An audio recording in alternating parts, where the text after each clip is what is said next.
Hello മക്കളെ, good morning. ഞാൻ Suresh, merit അക്കാഡമിയിലെ Hindi അധ്യാപകനാണ്. അപ്പം നമ്മൾ ക്വാർട്ടർലി പരീക്ഷയൊക്കെ നമുക്ക് വരാനിരിക്കുകയാണ്. അപ്പോൾ അതിലേക്ക് നമ്മളുടെ ലെസൺ വൈസ് ആയിട്ടുള്ള പ്രധാനപ്പെട്ട കാര്യങ്ങൾ, ഓരോ പാഠത്തിലെയും പ്രധാനപ്പെട്ട കാര്യങ്ങൾ അത് നിർബന്ധമായിട്ട് നിങ്ങൾ പഠിച്ചിരിക്കണം. അപ്പോൾ ടെക്സ്റ്റ് വായിക്കുക. അപ്പോൾ തീർച്ചയായിട്ടും ഇവിടെ പറയുന്ന കാര്യങ്ങൾ അത് മനസ്സിൽ ഉറപ്പിച്ച് വെച്ചിട്ട് നന്നായിട്ട് വായിച്ചു പോവുക. തീർച്ചയായിട്ടും നിങ്ങൾക്ക് നല്ല മാർക്ക് സ്കോർ ചെയ്യാൻ പറ്റും. അപ്പം അതിലേക്ക് നമുക്ക് ആദ്യ പാഠത്തിലേക്ക് കടക്കാം. ഫസ്റ്റ് ലെസൺ ഖിഡ്കി എന്നാണ്. ഖിഡ്കി എന്ന് പറഞ്ഞാൽ ജനവാതിൽ, വിൻഡോ, എല്ലാവർക്കും അറിയാം. Written by Anju Kharbanda. ഇതൊരു ലഘുകഥയാണ്.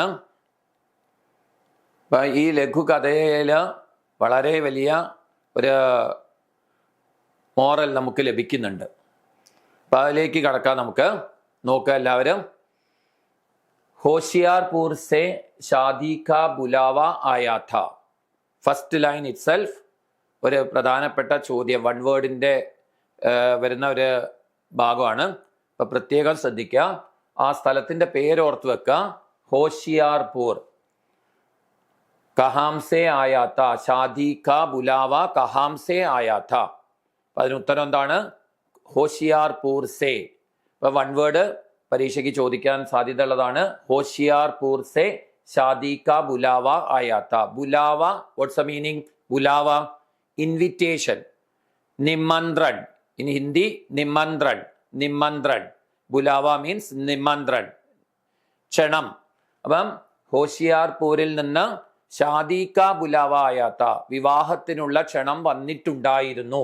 അതാണ് ഉത്തരം. ട്രെയിൻ സെ ആന തൈ ഹുവ. അപ്പൊ അവര് തീരുമാനിച്ചു. തൈ ഹുവ മീൻസ് ഡിസൈഡഡ്. തൈ ഹോന ടു ഡിസൈഡ്, തീരുമാനിക്കുക, തീരുമാനിക്കുക. അപ്പൊ അവര് എങ്ങനെ പോകാനാ തീരുമാനിച്ചത്? ട്രെയിൻ സേ ജാന തൈ ഹുവ, ട്രെയിനിൽ പോകാനായിട്ട് തീരുമാനിച്ചു. സർദി ഹൽക്കി ഹൽക്കി ദസ്തക് ദേനെ ലഗി തി. ഈ വരിയും വളരെ പ്രധാനപ്പെട്ടതാണ്. ഒരു 2 മാർക്കിന്റെ അതായത് ചോദ്യം വരുന്നതാണ്. സർദി ഹൽക്കി ഹൽക്കി ദസ്തക് ദേനെ ലഗി തി. സർദി മീൻസ് കോൾഡ്, തണുപ്പ്, തണുപ്പ്. ഹൽക്കി ഹൽക്കി എന്ന് പറഞ്ഞാൽ നേരിയ തോതിൽ. ഇപ്പൊ സർദി ഹൽക്കി ഹൽക്കി ദസ്തക് ദേനെ ലഗി തി, തണുപ്പ് നേരിയ തോതിൽ അനുഭവപ്പെടാൻ തുടങ്ങിയിരുന്നു. ദസ്തക് ദേന മീൻസ് ടു ഫീൽ, അനുഭവപ്പെടുക, അനുഭവപ്പെടുക. ദസ്തക് ദേന, അനുഭവപ്പെടുക. അപ്പം സർദി ഹൽക്കി ഹൽക്കി ദസ്തക് ദേനെ ലഗി തി, ഇസിലിയെ, അതുകൊണ്ട്, സോച്ച, ചിന്തിച്ചു, ചലോ ഇസ് ബാർ എസി കെ ബജായ് ജനറൽ കോച്ച് സെ സഫർ കാ ആനന്ദ് ലിയാ ജായേ. എന്താ തീരുമാനിച്ചത്? എന്താ ചിന്തിച്ചത്? എ സി കെ ബജായ്, കെ ബജായ് മീൻ ഇൻസ്റ്റെഡ് ഓഫ്, പകരമായി, എ സിക്ക് പകരമായിട്ട് ജനറൽ കോച്ചില് സഫർ കാ ആനന്ദ് ലിയാ ജായേ. അവിടെ ഒരു വേർഡ് ഉണ്ട്, സഫർ. സഫർ എന്നുള്ളത് ഇറ്റ്സ് ആൻ ഇമ്പോർട്ടന്റ് വേർഡ്. യാത്ര. സഫർ മീൻസ് യാത്ര. യാത്രയുടെ ആനന്ദം അനുഭവിക്കാം. എങ്ങനെ അനുഭവിക്കാം? എ സിക്ക് പകരമായിട്ട്, എ സി കെ ബജായ് ജനറൽ കോച്ച് സെ സഫർ കാ ആനന്ദ് ലിയാ ജായേ. അപ്പൊ എ സിക്ക് പകരമായിട്ട് ജനറൽ കോച്ചിൽ പോകാനാണ് ലേഖകൻ തീരുമാനിച്ചത്, അല്ലെ? പതി തീരുമാനിച്ചത്, ഭർത്താവ് തീരുമാനിച്ചത്. അപ്പം ഇവിടെ ചോദിക്കും നിങ്ങളോട്, എന്തുകൊണ്ടാണ്, അല്ലെ, ജനറൽ കോച്ചിൽ യാത്ര ചെയ്യാൻ തീരുമാനിച്ചത്? എന്തുകൊണ്ട്? ക്യോം, എന്തുകൊണ്ട് എന്ന് ചോദിക്കും. അതിന് ഉത്തരം എന്താണ്? സർദി ഹൽക്കി ഹൽക്കി ദസ്തക് ദേനെ ലഗി തി, തണുപ്പ് നേരിയ തോതിൽ അനുഭവപ്പെടാൻ തുടങ്ങിയിരുന്നു. അപ്പൊ ആ ലൈൻ ശരിക്ക് കൃത്യമായിട്ട് നിങ്ങളുടെ മനസ്സിൽ ഉണ്ടാവണം. ഓക്കെ. നെക്സ്റ്റ് നമുക്ക് താഴേക്ക് വരുമ്പം, പഹലെ ബീവി ബच्चे जनरल से जाने पर कुछ नाराज हुए. ബീവി ബच्चे ക്യോം നാരാജ് ഹുവേ. എന്തിനാണ് അവര് ദേഷ്യപ്പെട്ടത്? എന്തിനാണ് ദേഷ്യപ്പെട്ടത്? മക്കള് ആലോചിച്ചാൽ മനസ്സിലാവല്ലോ എന്തിനാണെന്ന്. അവര് സ്ഥിരമായിട്ട് യാത്ര ചെയ്തിരുന്നത് എ സിയിലായിരുന്നു. എന്നാൽ ഇപ്പം എന്തിലാണ് ഭർത്താവ് തീരുമാനിക്കുന്നത്? ജനറൽ കോച്ചിൽ യാത്ര ചെയ്യാൻ, അല്ലേ? അപ്പം ജനറൽ കോച്ചിൽ യാത്ര ചെയ്യുന്നത് കൊണ്ടാണ് ഭാര്യയും മക്കളും ദേഷ്യപ്പെട്ടത്. അതാണ്. അപ്പൊ ഇവിടെ ഒരു ചോദ്യം നിങ്ങളോട് അതാണ് ചോദിക്കുന്നത്. ബീവി ബച്ചെ ക്യോം നാരാശ് ഹുയേ, ജനറൽ കോച്ച് മേ യാത്ര കർണേ സേ, അല്ലേ? അതുകൊണ്ടാണ്, ജനറൽ കോച്ചിൽ യാത്ര ചെയ്യുന്നത് കൊണ്ടാണ് അവരെന്ത് ചെയ്തത്? ദേഷ്യപ്പെട്ടത്. അപ്പൊ അത് പ്രധാനപ്പെട്ട ഒരു മാർക്കിന്റെ ചോദ്യമാണ് കേട്ടാ, ഓർത്തു വെക്കാം. ദെൻ നെക്സ്റ്റ്, फिर थोड़ी ना नुकुर के बाद मान गए. നാ നുക്കുർ ദ മീനിങ് വളരെ പ്രധാനപ്പെട്ടതാണ്. അസഹമതി. നാ നുക്കുർ മീൻസ് അസഹമതി. നാ നുക്കുർ അസഹമതി. അസഹമതി എന്ന് പറഞ്ഞാൽ എന്താ അർത്ഥം? വിയോജിപ്പ്, ഡിസഗ്രിമെന്റ്, അല്ലെ? വിയോജിപ്പാണ്. അപ്പൊ ആ വേർഡ് ഹിന്ദി മീനിങ് പഠിച്ചു വെക്കാം. നാ നുക്കുർ മീൻസ് അസഹമതി. ഓക്കെ, അസഹമതി. അപ്പൊ നാ നുക്കുർ കെ ബാദ് മാൻ ഗയെ, അപ്പൊ അല്പം എന്താണ്, വിയോജിപ്പിന് ശേഷം അവരെന്ത് ചെയ്തു? സമ്മതിച്ചു, അല്ലെ? സമ്മതിച്ചു. ദില്ലി സെ ലഗ്ഭഗ് 8 घंटे का सफर. അടുത്ത പ്രധാനപ്പെട്ട ഒരു ചോദ്യമാണ്. ദില്ലി സെ കിത്തനെ घंटे का सफर है, എത്ര മണിക്കൂർ യാത്രയാണ്? 8 घंटे का सफर. അപ്പൊ ഇങ്ങനെയുള്ള വളരെ ചെറിയ ചോദ്യങ്ങളാണ് നമുക്ക് വൺ വേർഡിനൊക്കെ വരുന്നത്. അപ്പൊ അത് നിങ്ങൾ ഓരോ പോയിന്റും അങ്ങനെ പഠിച്ചു വെക്കണം. 8 घंटे का सफर, 8 മണിക്കൂർ യാത്ര. അപ്പൊ അവര് വേറൊരു ചോദ്യം നിങ്ങളോട് ചിലപ്പം ചോദിക്കാം. എവിടെ നിന്നാണ് യാത്ര പുറപ്പെടുന്നത്? ദില്ലിയിൽ നിന്ന്, അല്ലെ? ദില്ലിയിൽ നിന്നാണ് അവര് ഹോഷിയാർപൂരിലേക്ക് പോകുന്നത്. എത്ര മണിക്കൂർ യാത്രയാണ്? 8 घंटे का सफर, 8 മണിക്കൂർ യാത്ര. ദെൻ സീറ്റ് ബുക്ക് തി. അടുത്ത ചോദ്യമാണ് ഞാൻ പറയാൻ പോകുന്നത്. സീറ്റ് ബുക്ക് തി, സീറ്റ് ബുക്ക് ചെയ്തിട്ടുണ്ടായിരുന്നു. തോ സ്യാദ പരേശാനി നെഹി ഹുയി, അതുകൊണ്ട് കൂടുതൽ വിഷമം ഒന്നും ഉണ്ടായില്ല. പരേശാനി മീൻസ് ട്രബിൾ. കൂടുതൽ വിഷമമൊന്നും ഉണ്ടായില്ല. അപ്പം യാത്രാമേ സ്യാദ പരേശാനി ക്യോ നെഹി ഹുയി, എന്തുകൊണ്ടാണ് ഉണ്ടാവാതിരുന്നത്? അപ്പൊ അതിന്റെ ഉത്തരം എന്താണ്? സീറ്റ് ബുക്ക് തി, സീറ്റ് ബുക്ക് ചെയ്തിട്ടുണ്ടായിരുന്നു. സീറ്റ് ബുക്ക് ചെയ്തിട്ടുണ്ടായിരുന്നു, അതാണ് അതിന് ഉത്തരം. അപ്പൊ ആ ഒരു വരി പഠിച്ചു വെക്കുക, സീറ്റ് ബുക്ക് തി. ഓക്കെ, നെക്സ്റ്റ്, ബച്ചോനെ ഛഡ് കിടക്കി വാലി സീറ്റ് ചപട്ടലി. Another question. ഛഡ് മീൻസ് ക്വിക്കലി, പെട്ടെന്ന്. അവർ പെട്ടെന്ന്, കുട്ടികൾ പെട്ടെന്ന് സ്വാഭാവികമായിട്ട് ഏത് സീറ്റിലാ പോയിരിക്കുക? അറിയാലോ മക്കളെ, ഏത് സീറ്റിലാണ്? കിടക്കി വാലി സീറ്റ്, ജനവാതിലിന് അരികിലുള്ള സീറ്റാണ്, അല്ലെ? അപ്പൊ ആ ജനവാതിലിന് അരികിലുള്ള സീറ്റിലാണ് അവർ ഇരുന്നത്. അതാണ് ഒരു ചോദ്യം. അപ്പം കുട്ടികൾ ഏത് സീറ്റിലായിരുന്നത്? കിടക്കി വാലി സീറ്റ്, അല്ലെ? ആ ഒരു ലൈൻ പഠിച്ചു വെക്കുക, കിടക്കി വാലി സീറ്റ്, അല്ലെ?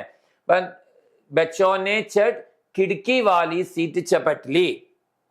सारा सामान सेट कर मैं और पत्नी बातों में मशगूल हो गए. मशगूल होना, लीन होना. ലീൻ ഹോന, ടു ഒക്യുപ്പൈ, അല്ലെ? മുഴുകുക. അതായത് ഞാനും ഭാര്യയും സംസാരത്തിൽ മുഴുകി എന്നാണ്, അല്ലെ? അതാണ് അർത്ഥം. അപ്പൊ മഷ്കൂൽ ഹോന, അതിന്റെ ഹിന്ദി മീനിങ് പഠിച്ചു വെക്കുക. എന്താണ്? ലീൻ ഹോന, മുഴുകുക. ഓക്കെ, അപ്പൊ ഈ ഫസ്റ്റ് പാരഗ്രാഫിലുള്ള കാര്യങ്ങൾ മനസ്സിലായല്ലോ മക്കൾക്ക്, അല്ലെ? നമുക്ക് നെക്സ്റ്റ് പേജിലേക്ക് പോകാം. ദീദി ജമ്മു കി ഷാൾ ലേലോ ബഹുത്ത് ബെഡിയാ ഹേ. ഇവിടെ മറ്റൊരു കഥാപാത്രം കടന്നു വരികയാണ്. ട്രെയിനിൽ നമ്മൾ യാത്ര ചെയ്യുന്ന സമയത്ത് സാധാരണ എന്തെങ്കിലുമൊക്കെ ചെറിയ സാധനങ്ങളൊക്കെ വിൽക്കാനുള്ള ആളുകൾ ഇങ്ങനെ വന്നു പോയിക്കൊണ്ടൊക്കെ ഇരിക്കും, അല്ലെ? അപ്പൊ അവിടെ ഒരു യുവതി കടന്നു വരികയാണ്. അപ്പൊ ആ യുവതിയാണ് പറയുന്നത്, ദീദി ജമ്മു കി ഷാൾ ലേലോ. യുവതി ക്യാ ബേച്ചിനെ ആയി, എന്ത് വിൽക്കാനാ വന്നത്? ഓർത്തു വെക്ക, ഷാൾ എന്ന് പറഞ്ഞാൽ പോരാ, ജമ്മു കി ഷാൾ, ജമ്മുവിലെ ഷാള്. അതാണ് ഒരു ചോദ്യത്തിന്റെ ഉത്തരം കേട്ടോ, ജമ്മു കി ഷാൾ. അപ്പൊ ജമ്മു കി ഷാൾ ലേലോ ബഹുത്ത് ബെഡിയാ ഹേ, വളരെ നല്ലതാണ് എന്ന് പറയാണ്, വളരെ നല്ലതാണ്. രംഗ് ബിരംഗി ഷാളോം കാ ഭാരി ഘട്ടർ ഉടായേ. രംഗ് ബിരംഗി മീൻസ് മൾട്ടി കളേർഡ്, പല നിറത്തിലുള്ള ഷാളുകളുടെ കെട്ട്, അല്ലെ? ഭാരി ഘടർ, ഭാരമുള്ള കെട്ട്. ഉടാക്കർ എടുത്തിട്ട്, ഏക്ക് സാംവലി സലോനി. സാംവലി മീൻസ് എന്താണ്? ഇരുണ്ട നിറത്തിലുള്ള, അല്ലെ? ഇരുണ്ട നിറത്തിലുള്ള. സലോനി മീൻസ് ബ്യൂട്ടിഫുൾ, സുന്ദരിയായ. കജ്രാരി ആങ്കോം വാലി, കൺമഷി എഴുതിയ കണ്ണുകളോട് കൂടിയ യുവതി. പത്നിക്കോ ഇസ്രാര് കർണേ ലഗ. വളരെ പ്രധാനപ്പെട്ട ഒരു വാക്കാണ് ഇസ്രാര് കർണ, ആഗ്രഹ് കർണ. It's very important. ഇസ്രാര് കർണ, ആഗ്രഹ് കർണ, അല്ലെ? ഭാര്യയെ എന്ത് ചെയ്യാൻ തുടങ്ങി? ആഗ്രഹിപ്പിക്കാൻ തുടങ്ങി. കിത്തനെ കി ഹേ, എത്ര രൂപയുടേതാണ്? 2800 2800, അത് ഓർത്തു വെക്കാം. എത്ര രൂപയാണ്? 250 അല്ലെ, 250 രൂപയുടേതാണ്. 2800 की है. ഇത്തി മഹങ്കി. ഇപ്പൊ ചോദിക്കുകയാണ് ഇത്രയും വില കൂടിയതോ? ഇതെന്തുകൊണ്ടാണ് ഞാൻ നിങ്ങൾക്ക് പറഞ്ഞു തരുന്നതെന്ന് പറഞ്ഞാൽ, ഇവിടെ വളരെ പ്രധാനപ്പെട്ട ഒരു ചോദ്യമുണ്ട്.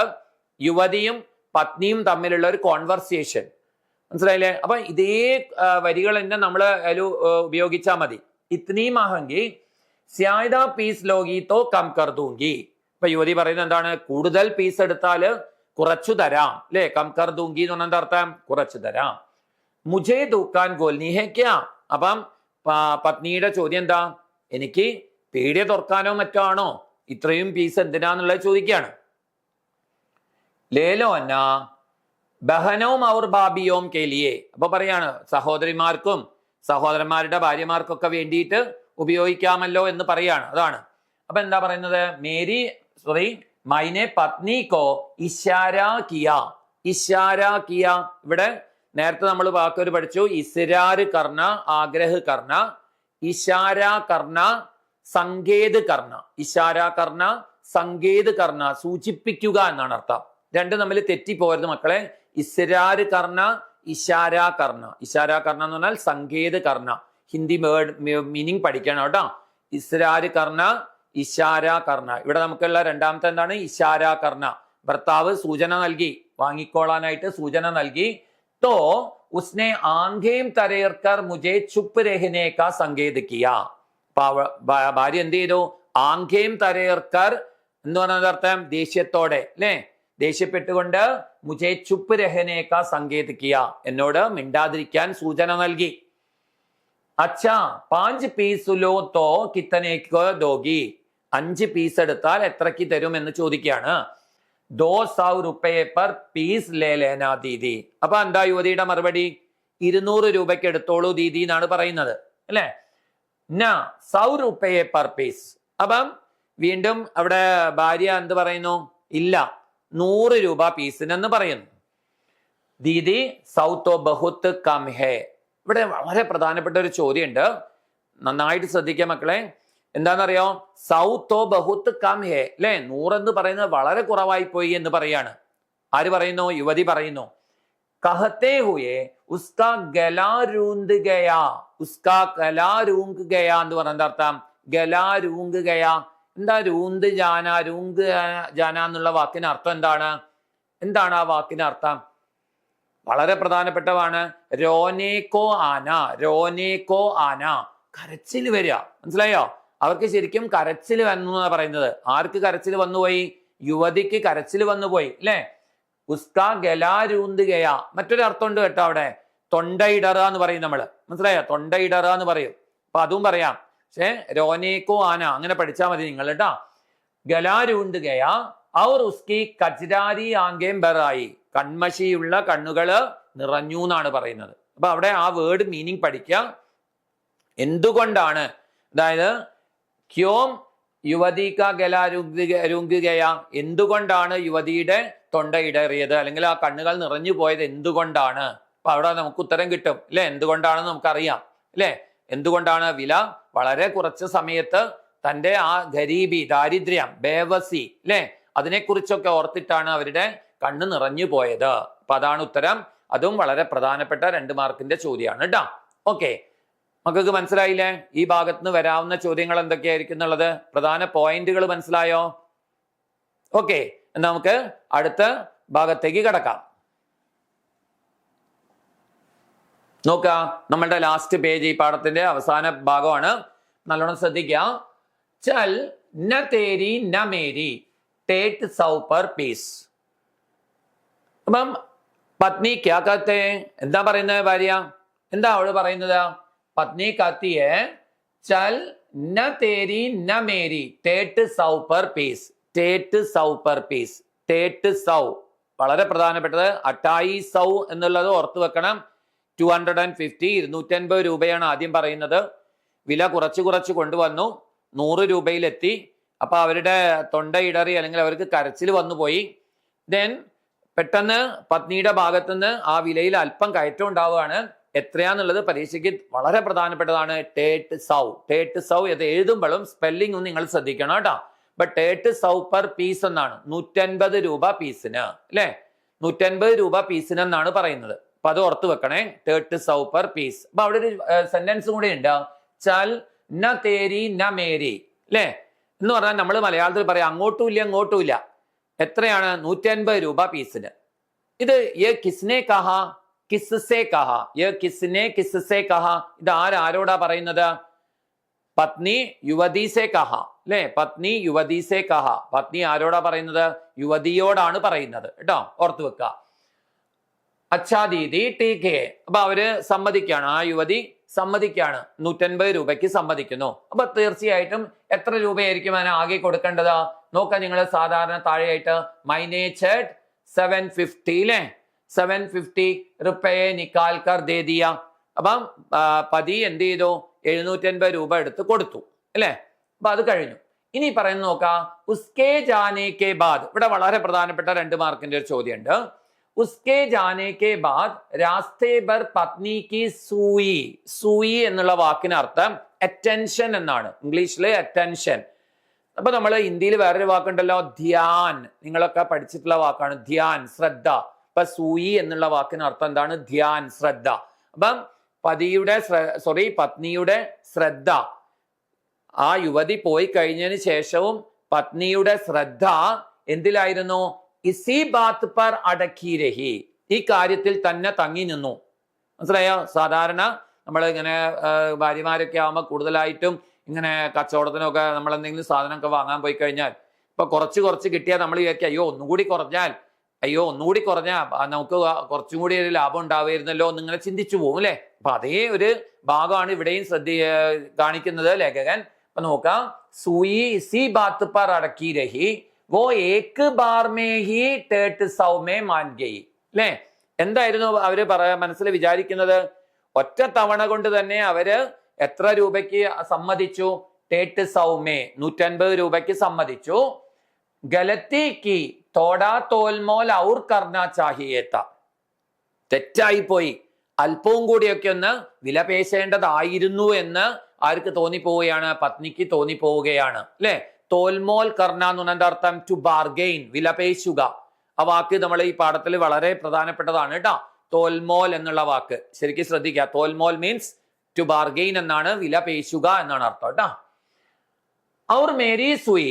അപ്പൊ ലേഖകന്റെ ശ്രദ്ധ അതീത് മേ ജാ അടക്കി തി.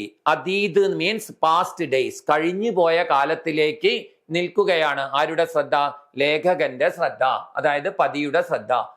ബേട്ടി കോ ഗോദമേ ബിട്ട, മകളെ മടിയിലിരുത്തിയിട്ട് റെയിൽഗാഡിക്ക് കിടുക്കി സേ ജാങ്കത്ത, റെയിൽഗാഡി വണ്ടിയിലെ ജനവാതിലൂടെ നോക്കിക്കൊണ്ട് മേ സോച്ച് രഹാത്ത, ഞാൻ ചിന്തിച്ചു കൊണ്ടിരിക്കുകയായിരുന്നു. മേരെ പിതാബി, it's very very very important. മേരെ പിതാബി റെയിൽഗാഡി മേ സാമാൻ ബേച്ച്, എന്റെ അച്ഛനും വണ്ടിയിൽ സാധനങ്ങൾ വിറ്റ് ജബ് തെക്കേഹാരെ, എപ്പോൾ ക്ഷീണിതനായിട്ട്, തെക്കേഹാരെ മീൻസ് ടയേർഡ്, ക്ഷീണിതനായിട്ട് ഗർ ആത്തെ, വീട്ടിലേക്ക് വരുന്നു. തോ ഉസ്കി ആംഖോ മേ ബി, അപ്പോൾ അദ്ദേഹത്തിന്റെ കണ്ണുകളിൽ കൂടി വഹി നമീതി, നമി മീൻസ് ഈർപ്പം, നനവ് അല്ലെ, അതാണ് വെറ്റ്, അതാണ് നമി എന്നുള്ള വാക്കിനർത്ഥം. ആ നനവുണ്ടായിരുന്നു. ജോ ആജ് ഉസ് യുവതി കി ആംഖോ മേ തി, ഇന്ന് ആ യുവതിയുടെ കണ്ണുകളിൽ ഉണ്ടായിരുന്ന നനവ് അല്ലെ. അപ്പൊ യുവതിക്ക് എന്തുകൊണ്ടാണ് കണ്ണുകളിൽ നനവുണ്ടായിരുന്നത് നമുക്കറിയാം. അതാണ് ഗരീബി ഔർ ബേബസി കെ ബാരമേ സോച്ചിക്കർ അല്ലെ, അതിനെക്കുറിച്ചൊക്കെ ചിന്തിച്ചിട്ടാണ്. അപ്പൊ അവരുടെ ആ കണ്ണിൽ നനവ് നമ്മൾ കണ്ടത്. അതേ നനവ് കുറെ കാലങ്ങൾക്ക് മുമ്പ്, കഴിഞ്ഞ കാലത്ത് സ്വന്തം അച്ഛനും ഇതേപോലെ വണ്ടിയിൽ സാധനങ്ങൾ വിറ്റ് ക്ഷീണിച്ച് അവശനായിട്ട് വീട്ടിലേക്ക് വരുമ്പോൾ ലേഖകനും ആരുടെ അതായത് കണ്ണിൽ ദർശിച്ചിട്ടുണ്ട്? തൻ്റെ പിതാവിന്റെ കണ്ണിൽ ദർശിച്ചിട്ടുണ്ട്. ആ നനവ് കണ്ടിട്ടുണ്ടായിരുന്നു എന്ന് ലേഖകൻ ഓർക്കുകയാണ് അല്ലെ. അപ്പൊ ഇവിടെയാണ് നമ്മളുടെ പാഠഭാഗം അവസാനിക്കുന്നത്. ഇപ്പൊ ഇവിടെ 2 മാർക്കിന്റെ വളരെ പ്രധാനപ്പെട്ട ഒരു ചോദ്യമുണ്ട്. ഇവിടെ ലേഖകന്റെ അച്ഛനും ആ യുവതിയും തമ്മിലുള്ള ഒരു സാമ്യമുണ്ട് അല്ലെ. ഒരു സമാനതയുണ്ട്. ആ സമാനത എന്തിനെ കുറിച്ചാണ് എന്ന് ചോദിച്ചാൽ ഇതാണ് ഉത്തരം. എന്താണ്? ലേഖക് കെ പിതാബി, ലേഖക് കെ പിതാബി, മേരെ പിതാബി എന്നുള്ളത് നമ്മൾ മാറ്റുക. എന്നിട്ട് ലേഖക് കെ പിതാബി റെയിൽഗാഡി മേ സാമാൻ ബേച്ച് കർ തെക്കേ ഹാരെ ഘർ ആത്തെ थे, അല്ലേ? ക്ഷീണിച്ച് അവശനായിട്ട് വീട്ടിലെത്തിയിരുന്നു. ഉസ്കി ആംഖോ മേ ബി വഹി നമി തി, അദ്ദേഹത്തിന്റെ കണ്ണുകളിലും ആ ഈർപ്പമുണ്ടായിരുന്നു, ആ നനവുണ്ടായിരുന്നു. ആരുടെ കണ്ണിലുണ്ടായിരുന്ന പോലെ? ജോ ആജ് ഉസ് യുവതി കി ആംഖോ മേ തി, ഇന്ന് ആ യുവതിയുടെ കണ്ണുകളിൽ ഉണ്ടായിരുന്ന പോലെ, അല്ലേ? അപ്പൊ അതാണ് ആ സമാനത, വളരെ പ്രധാനപ്പെട്ടതാണ്. ഇവിടെ നമ്മളോട് പരീക്ഷയ്ക്ക് ഡയറി ചോദിക്കാം. അതായത് ലേഖകന്റെ ഡയറി, അത് നിങ്ങൾ പഠിച്ചു വെക്കണം. ലേഖകന്റെ ഡയറി വളരെ പ്രധാനപ്പെട്ടതാണ് കേട്ടോ. ഈ ഭാഗത്ത് അതാണ് നമുക്കൊരു പ്രധാനപ്പെട്ട ചോദ്യം പരീക്ഷയ്ക്ക് വരാനുള്ളത്. ഓക്കെ, അപ്പൊ ഈ ഭാഗം നിങ്ങൾക്ക് മനസ്സിലായിട്ടുണ്ടാവുമെന്ന് കരുതുന്നു ഞാൻ. ഓക്കെ മക്കളെ? ഓക്കെ മക്കളെ, നമുക്ക് രണ്ടാമത്തെ ലെസണിലേക്ക് കടക്കാം. രണ്ടാമത്തെ ലെസൺ ജിന്ദഗി കാ സഫർ. ജിന്ദഗി എന്ന് പറഞ്ഞാൽ ജീവിതം, സഫർ നേരത്തെ നമ്മൾ പഠിച്ച വാക്കാണ്, യാത്ര. അപ്പൊ ജിന്ദഗി കാ സഫർ, ജീവിത യാത്ര. ഇതൊരു ഹൈക്കു ആണ്. ഹൈക്കു എന്ന് പറഞ്ഞാൽ ജപ്പാനീസ് കവിതാ രൂപമാണ് ഹൈക്കു. ഓക്കെ, അപ്പൊ ഇവിടെ 3 ഹൈക്കു ആണ് തന്നിട്ടുള്ളത്. ഫസ്റ്റ് സുരംഗമ യാദവ് എഴുതിയ haiku, then doctor Gopal Babu Sharma, then Kamala Nikkurpa. തീർച്ചയായിട്ടും നിങ്ങൾ ആദ്യം പഠിക്കേണ്ടത് ഓരോ ഹൈക്കുവിൻ്റെ എഴുതിയ ആളുടെ പേര് ബൈഹാർട്ട് പഠിക്കണം. കാരണം നമ്മൾ ഹൈക്കുവിൻ്റെ ആശയം പരീക്ഷയ്ക്ക് നിർബന്ധമായിട്ടും ചോദിക്കും. അപ്പം അതിൽ നമ്മൾ ആദ്യം എഴുതേണ്ട വരിയിൽ സൂചിപ്പിക്കേണ്ടത് എന്താണ്? അത് എഴുതിയത് ആരാണെന്നുള്ളതാണ്. അപ്പം നിർബന്ധമായിട്ടും അത് പഠിച്ചിരിക്കണം. ഓക്കെ, അപ്പൊ നമുക്ക് ഫസ്റ്റ് ഹൈക്കുവിലേക്ക് കടക്കാം. സുരംഗമ യാദവ് എഴുതിയ സൂഖ യാ ബാഠ് സാഹബ് കെ ആംഗൻ സദാ ഫുഹാർ. സിമ്പിൾ ലൈൻസ് ആണ് അല്ലെ?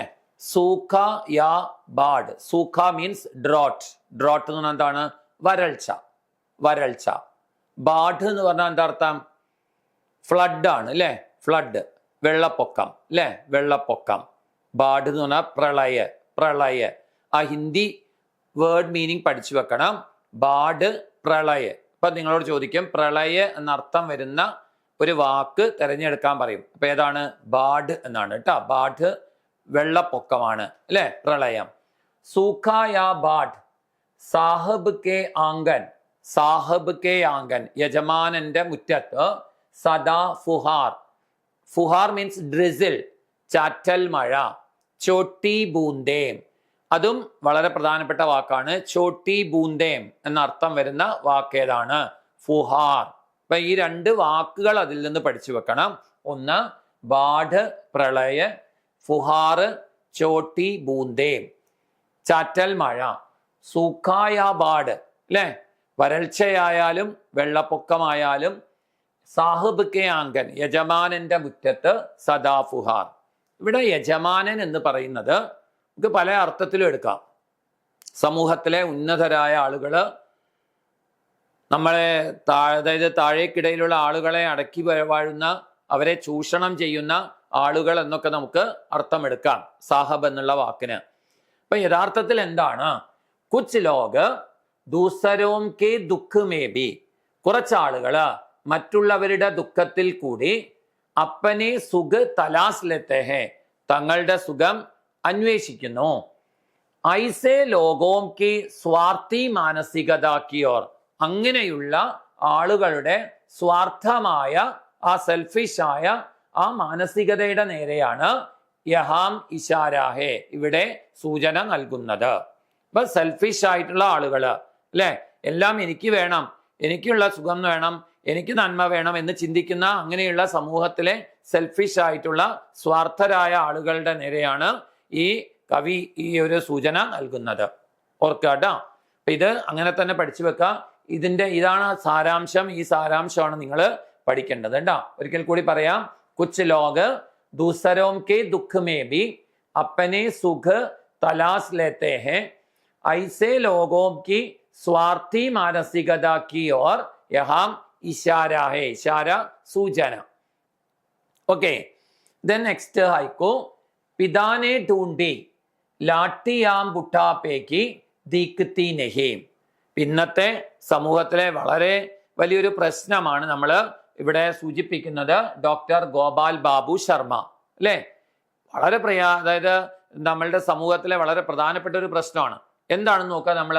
പിതാനെ ढूंढी, ढूंढना മീൻസ് ടു സെർച്ച്, അന്വേഷിക്കുക, തിരയുക എന്നാണ് അർത്ഥം ढूंढना. അപ്പൊ പിതാനെ ढूंढी, അച്ഛൻ അന്വേഷിച്ചു. ലാട്ടിയാം ബുട്ടാപ്പേക്ക്, ലാട്ടിയാം എന്ന് പറഞ്ഞ അർത്ഥം സ്റ്റിക്സ് അല്ലെ. ലാട്ടിയാം സ്റ്റിക്സ് എന്താ, ഊന്നുവടികൾ. ഊന്നുവടികൾ ബുട്ടാപ്പേക്ക് വാർദ്ധക്യത്തിന്റെ, വൃദ്ധാവസ്ഥ. പരീക്ഷ ചോദിക്കാം, വൃദ്ധാവസ്ഥ എന്നതിന് അർത്ഥം വരുന്ന ഒരു വാക്ക് എന്താണ്? ബുട്ടാപ്പ. ബുട്ടാപ്പ എന്ന് പറഞ്ഞാല് വാർദ്ധക്യം അല്ലെ, ഓൾഡ് ഏജ്, അതാണ് അർത്ഥം. അപ്പം ബുട്ടാപ്പേക്ക് ലാട്ടിയാം, പിതാനെ ക്യാ ढूंढी, പിതാവ് എന്താണ് അന്വേഷിച്ചത് അല്ലെങ്കിൽ തിരഞ്ഞു നടന്നത് എന്താണ്? ബുട്ടാപ്പേക്ക് ലാട്ടിയാം, വാർദ്ധക്യത്തിന്റെ ഊന്നുവടികളെയാണ് അന്വേഷിച്ചത് അല്ലെങ്കിൽ തിരഞ്ഞത്. ദിക്തി നഹീം, കണ്ടെത്താനായില്ല അല്ലെ. അപ്പൊ ഇവിടെ നമുക്കറിയാം, ആ വരികളിൽ നിന്ന് തന്നെ നമുക്ക് തീർച്ചയായിട്ടും ചിന്തിക്കുമ്പം എന്തിനെ കുറിച്ചാണ് സൂചിപ്പിക്കുന്നത് എന്നറിയാം. വാർദ്ധക്യകാലത്ത് സഹായമാവേണ്ടുന്ന മക്കളെ അച്ഛനമ്മമാരിന്ന് കാണുന്നില്ല, അവരെ അന്വേഷിക്കുകയാണ്, പക്ഷെ അവരെ കാണുന്നില്ല. സഹായമായിട്ട്, ഒരു ആശ്രയമായിട്ട് ഇന്ന് നമ്മളുടെ മക്കള്, അതായത് അച്ഛനമ്മമാർക്ക് ഉണ്ടാവുന്നില്ല എന്നുള്ള ഒരു അവസ്ഥ, സാമൂഹികമായ ഒരു അവസ്ഥയെയാണ് കവി ഇവിടെ സൂചിപ്പിക്കുന്നത് അല്ലെ. പിതാനെ സോച്ച, ഇതിന്റെ സാരാംശം എന്താണ്? പിതാനെ സോച്ച കി, അച്ഛൻ ചിന്തിച്ചു. എന്തെന്നാൽ ബുട്ടാപ്പേമേ ബെച്ചെ അപ്പന സഹാര ബനേക, ബുട്ടാപ്പേമേ വാർദ്ധക്യത്തില്, ബെച്ചെ കുട്ടികൾ, അപ്പന സഹാര ബനേക, സഹാര ആശ്രയ് അല്ലെ, തന്റെ ആശ്രയമായി മാറുമെന്ന്. ലേക്കിൻ വേ അബ് സാത്ത് നഹി, എന്നാൽ ഇപ്പോൾ അവര് കൂടെയില്ല അല്ലെ. അപ്പൊ അവരുടെ ആ വാർദ്ധക്യത്തിലെ അവസ്ഥയാണ് കവി ഇവിടെ സൂചിപ്പിക്കുന്നത്. ഓക്കെ അല്ലേ മക്കളെ? അപ്പൊ ഇതില് പ്രധാനമായിട്ട് നമ്മൾ പഠിക്കേണ്ടത് എന്താണ്? ബുട്ടാപ്പേക്ക് ലാട്ടിയാം. എന്തിനെയാണ് ബുട്ടാപ്പേക്ക് ലാട്ടിയാം എന്ന് പറയുന്നത്? വാർദ്ധക്യത്തിന്റെ ഊന്നുവടികൾ എന്ന് പറയുന്നത് ആരെക്കുറിച്ചാണ്? മക്കളെ കുറിച്ചാണ് കേട്ടോ, അത് ഓർത്ത് വെക്കാം. ബുട്ടാപ്പ എന്ന് പറയുന്നതിന്റെ അർത്ഥം എന്താണ്? വൃദ്ധാവസ്ഥ അല്ലെ, അതാണ് ഓർത്ത് വെക്കേണ്ടത്. വൃദ്ധാവസ്ഥ, അതിന് ഒറ്റവാക്ക് എന്താണ്? ബുട്ടാപ്പ. ഓക്കെ, ദെൻ തേർഡ് നോക്കാം നമ്മള്. തേർഡ് ഹൈക്കു കമല നിക്കുർപ്പ അല്ലെ. കമല നിക്കുർപ്പ എഴുതിയ മൂന്നാമത്തെ ഹൈക്കു ആണ്. ടൂണ്ടത്തി രഹി ബർഫീലി നഗരി മേ നേഹ് കി ആഞ്ച്. ടൂണ്ടത്തി രഹി, അന്വേഷിച്ചുകൊണ്ടിരുന്നു. അന്വേഷിച്ചുകൊണ്ടിരുന്നു നേരത്തെ നമ്മൾ പഠിച്ച വാക്കാണ് ടൂണ്ടിന എന്നുള്ള വാക്ക് അല്ലെ. ഇപ്പൊ ടൂണ്ടത്തി രഹി, അന്വേഷിച്ചുകൊണ്ടിരുന്നു. ബർഫീലി നഗരി മേ, ബർഫ് എന്ന് പറഞ്ഞാൽ മഞ്ഞാണ്. ബർഫീലി നഗരി, മഞ്ഞു മൂടിയ നഗരത്തില്. നേഹ് കി ആഞ്ച്, നേഹ് എന്നുള്ള വാക്ക് ഇറ്റ്സ് വെരി ഇമ്പോർട്ടൻറ്റ്. സ്നേഹ്, നേഹ് മീൻസ് സ്നേഹ്. ആഞ്ച് മീൻസ് ഗർമി, ചൂട്. ആഞ്ച് എന്ന് പറഞ്ഞാൽ എന്താണ്? ഗർമി, ചൂട്. സ്നേഹത്തിന്റെ ചൂട്, അതാണ് സ്നേഹത്തിന്റെ ചൂട്. അപ്പൊ നോക്ക, ബർഫീലി നഗരിമേ സ്നേഹിക്കി ആഞ്ച് എന്നാണ് അല്ലെ. മഞ്ഞു മൂടിയ നഗരത്തിൽ സ്നേഹത്തിന്റെ ചൂട് അന്വേഷിച്ചു കൊണ്ടിരുന്നു എന്നാ. അപ്പൊ നമ്മളുടെ സമൂഹത്തില്, കുടുംബത്തിലായാലും നമ്മളുടെ അതായത് ബന്ധങ്ങളിലായാലും സമൂഹത്തിലായാലും ഒന്നും തന്നെ ഇന്ന് യഥാർത്ഥ സ്നേഹം നമുക്ക് കാണാനായിട്ട് കഴിയുന്നില്ല. അപ്പൊ അവിടെ സ്നേഹത്തിന്റെ ഒരു കുറവുണ്ട്. ആ സ്നേഹത്തിന്റെ ഊഷ്മളതയുടെ കുറവിനെയാണ്, ആ സ്നേഹത്തിന്റെ ഊഷ്മളത കുറവാണ് യഥാർത്ഥത്തിൽ കവയിത്രി ഇവിടെ കാണിക്കുന്നത് അല്ലെ. അപ്പൊ നമുക്ക് ആ സാരാംശത്തിലേക്ക് പോവാം. സച്ചാ പിയാർ കഹീം ബി നഹീം ദിക്കായി ദേത്ത. യഥാർത്ഥ സ്നേഹം നമുക്ക് എവിടെയും കാണാനില്ല ഇന്ന്. സ്ഥായി പ്യാർ, സ്ഥായി സ്ഥിരമായ, സ്ഥിരമായ സ്നേഹം. ദുനിയാമേ ആജ് കൽ നഷ്ട് ഹോ രഹാ ഹേ, ലോകത്തിൽ ഇന്ന് നഷ്ടപ്പെട്ടുകൊണ്ടിരിക്കുകയാണ്. സച്ചേ പ്യാർ കി തലാശ് और സച്ചേ പ്യാർ കി കമി. മനസ്സിലായോ? ഇസ്കാ അതായത് സങ്കേത് ഹേ ഹാം കവി ദേത്തെ ഹേ, കവി നൽകുന്നു. ഇവിടെ നമുക്ക് കവി നൽകുന്ന എന്തിനെ കുറിച്ചാണ്? സച്ചേ പ്യാർ കി തലാശ്, സച്ചേ പ്യാർ കി തലാശ് അല്ലെ. യഥാർത്ഥ സ്നേഹത്തിന്റെ അന്വേഷണത്തെ കുറിച്ചാണ് ഈ വരികളിലൂടെ കവി നമുക്ക് നൽകുന്നത്. ഓക്കെ അല്ലേ മക്കളെ? അപ്പൊ ഇതില് പ്രധാനപ്പെട്ട വാക്കുകൾ പഠിക്കാനുള്ളത് നേഹ്, സ്നേഹ്, ആഞ്ച്, ഗർമി. ഓക്കെ, അത് പഠിച്ചിരിക്കണം കേട്ടോ. അപ്പൊ ഇതിൽ നിന്ന് ഏതെങ്കിലും ഒരു ഹൈക്കു നിർബന്ധമായിട്ട് നമുക്ക് ക്വാർട്ടർലി പരീക്ഷയ്ക്ക് വരും. അതിന്റെ അതായത് സാരാംശം എഴുതാനുണ്ടാവും. പിന്നെ ഇതുപോലെ വേർഡ് മീനിങ്സ് ചോദിക്കും. അതും തീർച്ചയായിട്ടും പഠിക്കണം. ഓക്കെ.